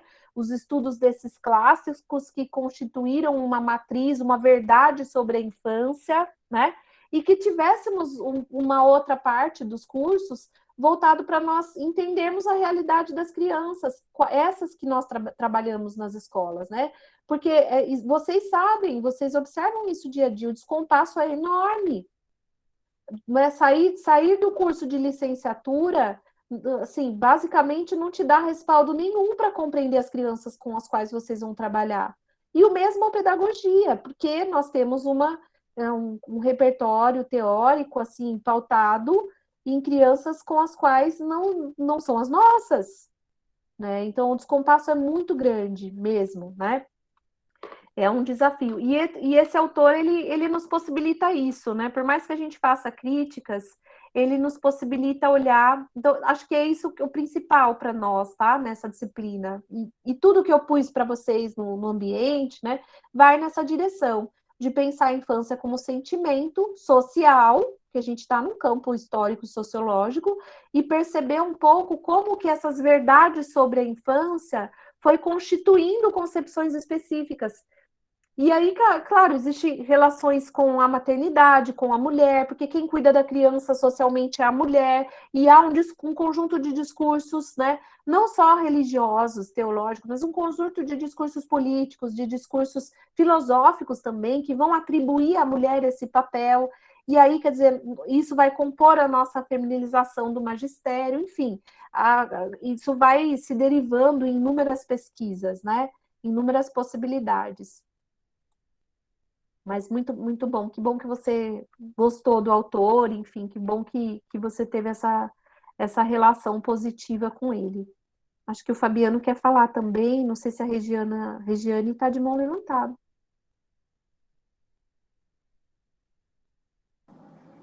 Posso falar, então? Eu também já conheci algumas coisas do autor, né, mas o que me chamou a atenção é que, estando na coordenação específica agora da educação infantil, o texto da Base Nacional e do Currículo Paulista, eles chamam a atenção para a existência dessas infâncias no plural, né? É a primeira vez que eu tive contato com essa expressão no plural das infâncias, mesmo sabendo que elas são diversas no chão da sala de aula, né? E agora com essa aula sua e com esses referenciais teóricos, a gente entende o porquê dessa questão da valorização das infâncias no plural e como isso descortina um olhar todo diferente para as infâncias, as adolescências, as juventudes, como a sala de aula constituída, né? Embora o professor chegue com uma referência, que geralmente é a sua de infância, né, a sua de adolescência, e como isso precisa ser desconstruído para que as etapas, sobretudo da educação infantil, não seja uma escolarização deveras rigorosa, mas que também não seja lá um oba-oba que não considere as particularidades, né? Então, entender sob a ótica, né, dessa corrente teórica, é muito importante para a gente ver como a sala de aula é um lugar em que os retratos dos bons alunos, ou do príncipe, da princesa, da professora, ainda é a visão hegemônica e não as infâncias todas, né? Isso para quem olha a sala de aula como um lugar de pesquisa, a sala de aula como um lugar de realização profissional mesmo, né? É um olhar que precisa ser tomado, né? Me encantou mesmo essa vertente. O Fabiano, é bem pontuado, né, esses documentos que você cita, porque eles também, quer dizer, tiveram participação da sociedade civil, sobretudo, eu digo, lá da educação infantil, né, dos anos iniciais, que é a parte que mais me afeta, né, que eu acompanhei, mas no caso específico da educação infantil, a BNCC ou o Currículo Paulista, tiveram um envolvimento de pesquisadoras da área, né? Então, uma das grandes pesquisadoras que esteve envolvida na BNCC de Educação Infantil foi a Maria Carmen Barbosa, que é uma grande pesquisadora da área de infância e que também está nesse movimento de perceber a pluralidade da infância, entendeu? E de olhar para a infância de modo plural, né? E tentar, assim, compor um campo para a educação infantil que olhe para essa diversidade. Então, nós temos esse desafio no contexto da educação infantil de formar profissionais que pensem a infância de forma plural, ainda que elas sejam completamente formadas, né, por um referencial teórico hegemônico e eurocentrado. Porque quando elas chegarem em sala de aula, elas não vão reconhecer mais, né, essas crianças que elas aprenderam que existe, né? Então, a gente tem, de fato, um desafio e acho que foi um avanço, né, esses últimos documentos trazerem essa pluralidade. Isso foi fruto de muita reivindicação, de muita pesquisa, de muita participação política mesmo dessas profissionais no envolvimento desses documentos, né? Acho que é importante situar isso, não foi à toa, né? Fez parte desse movimento mesmo, né? Tá muito bem colocado mesmo.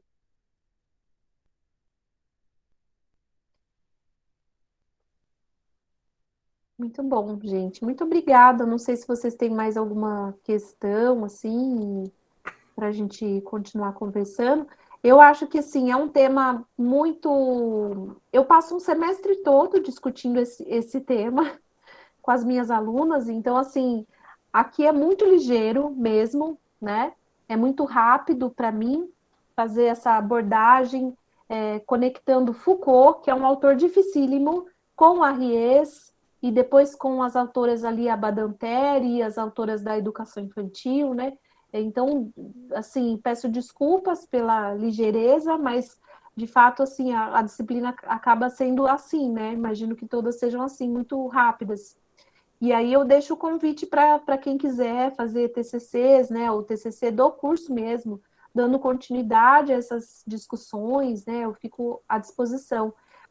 Especificamente, não necessariamente de educação infantil, porque dentro da educação infantil você pode estudar inúmeras coisas, né, da política, a prática, as metodologias, mas sobretudo nessa discussão sociológica e histórica da infância, me interessa muito continuar. As minhas pesquisas são nessa área, né, eu tenho tentado pensar a infância a partir de epistemologias feministas, né, de autoras mulheres que trazem essa perspectiva da colonização da infância colonizada, dessa infância hegemônica, né? Então, tenho tentado trazer um pouco esses debates para quem se interessar, eu fico à disposição aí na continuidade do curso de vocês para continuar a conversa. Tá certo, André. E acho que é Obrigado. isso, né? Quem sabe a gente não traz você no TCC para você, é que é difícil a sua agenda, né? Mas quem sabe a gente não consegue agendar, ela dá uma fala sobre sobre as suas pesquisas, sobre essa questão do TCC, que às vezes é interessante, poderia nos ajudar também, né? Mas eu falo com você, vou pôr mais trabalho, né? Não, mas assim pode ser sim, falar um pouco sobre as possibilidades, né, as aberturas de pesquisa, o grupo de pesquisa em si, né, que eu coordeno, que é o grupo Infemes, Infância e Feminismos, e dentro dessas perspectivas que eu tenho trabalhado, também tem assim, as meninas estão estudando milhares de coisas, e apresentar pode dar ideias para vocês também, né, Claro, isso é fazerem bacana. coisas para conhecer um pouco o que pode ser estudado. Vou conversar com o professor, mas acho que nós vamos fazer um convite. Né? Você vai ver que toda a carinha deles aqui, eles vão ficar pensando, porque o Foucault, né, é que o ano passado você foi a primeira que deu o Foucault. Depois teve a Natália e o André. Esse ano nós invertemos. Então a Natália veio antes que você. Então eles já começaram a ter um pouco mais de contato com o Foucault. Então eles estão menos assustados. Ah. Assim, o Foucault traz muitos conceitos, né? Então, assim, o que eu trouxe aqui foi o mínimo do mínimo para correlacionar com o Arries, mas é um recorte muito limitado, realmente. Ficaria para outro momento aprofundar, né? Que bom que já teve antes. Tá certo, Deus. Eu te agradeço. O professor, acho que está aqui também, acho que ele vai dar uma palavrinha também, professor. Estou aqui, estou ouvindo. Como é gostoso ouvir a sua aula, Andréia. Obrigada. Eu fico sempre achando, nossa, deve estar sendo muito cansativo, porque eu disparo num enredo ali que eu fico falando e se deixar eu continuo, é que eu fiquei atenta ao horário aqui. E como a gente tem limitações, né, às vezes uma live só, um horário reduzido, enfim, e a gente quer enfiar o Oceano Atlântico no Rio Tietê, não cabe, a gente fica angustiado e tal. Já conheço esse filme aí. Mas é bacana, a gente acaba fazendo uma seleção, né? E escolhendo algumas coisas para tratar em detrimento de outras, mas é assim, a vida é assim, não tem jeito não. Mas foi muito bacana, muito bom. É assim que sair o link, nós vamos disponibilizar no curso e tal. Vai abrir discussões, certamente, né? Para continuar mesmo outras disciplinas e para o TCC da moçada toda. Então, é muito bacana. Eu vim para... Não ouvi tudo, porque eu estava em reunião com orientandos e tal, mas deu para ouvir uma parte. E é muito, muito interessante como a gente sempre aprende um com o outro, né, André? A gente ouvir a aula dos colegas é muito proveitoso, eu acho. Eu falo sempre isso. É quase como uma banca, né? Nas bancas a gente faz isso também. E a gente aprende muito, né? Isso é muito, muito bacana, muito bom. Agradeço imensamente a sua disponibilidade de novo, seu interesse, a sua generosidade. com o curso, com os cursistas e tudo. E vamos em frente, vamos seguindo com esses temas. Estou pensando em fazer uma hora ou outra algum aprofundamento de um conceito ou outro no Foucault, que tem várias pessoas que trabalham com ele no TCC e às vezes precisa ter um pouco mais de ajuda, enfim. Né? O ano passado a gente fez isso. Enfim, vamos em frente. Espero que a gente consiga dar conta esse ano que começou com tudo, né? Tá bom? Tá certo. Muito obrigada. Eu agradeço a paciência de vocês, de me ouvirem até agora. Foi um prazer passar a tarde aqui com vocês e fico à disposição para qualquer coisa. Roberto, Flávio, se precisar, enfim. A agenda realmente está apertada, porque eu estou com bastante disciplina na graduação e na pós. E ainda estou na chefia do departamento, Flávio. Assumi agora a chefia. Você sabe que eu vou assumir em março, né? Não sei. Quando que acabou o seu pós-doc? O meu pós-doc acabou em março do ano passado. Acabou em março do ano passado. Aí eu já voltei com disciplina, tudo, né? Ixi. Então, aí agora eu tô com a chefia, então, assim, de fato, mas, assim, tendo, assim, em algum momento mais curto, assim, a gente consegue marcar se precisar. Mas, de qualquer maneira, não precisa marcar, pode pegar, o Roberto pode pegar no WhatsApp, viu, Roberto? Tá bom, o Flávio já tem. E aí, se surgir uma questão mais assim, nossa, dá uma força aqui, ajuda nisso aqui, dá um texto para a gente melhorar a compreensão, perfeito. pode me mandar que eu vou dialogando com você mais diretamente, para você ajudar as alunas e os alunos, tá bom? Agradeço também, viu, pela sua generosidade, pela aula que você deu para gente. Mais uma vez, o ano passado também foi uma das aulas, um dos cursos que eu mais adorei, né? Que é uma temática que eu conheço muito pouco, né? Como você sabe, eu sou da música, vim da pedagogia, eu ainda estou, né, como o professor fala, né, e o Rodrigo, né, trocando o pneu, o carro em movimento, né? Então eu aprendo essas teorias junto com isso. Mas eu agradeço muito você, viu, pela sua generosidade, agradeço o professor também, né? E agradeço a todos e a todas que participaram, hoje um número menor, por causa de ser um dia de semana com aula, mas tem que conseguir. Eu pensei que nós fôssemos fazer no início, nós três, eu, você e o professor. A gente conseguiu bastante gente, né, professor? Sim, teve uma movimentação. Sim. Bastante. Bem legal. Muito obrigada, gente. Obrigado, uma viu? boa tarde para vocês, boa tarde, um ótimo fim de semana. Para vocês também, tá? Melhoras para os que estão com Covid. Pois é, né?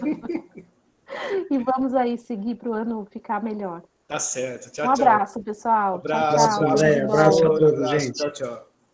Vou parar aqui a gravação, Roberto. Tá, depois você manda para mim o link, tá bom? Manda. Obrigado. Tchau, tchau. Tchau.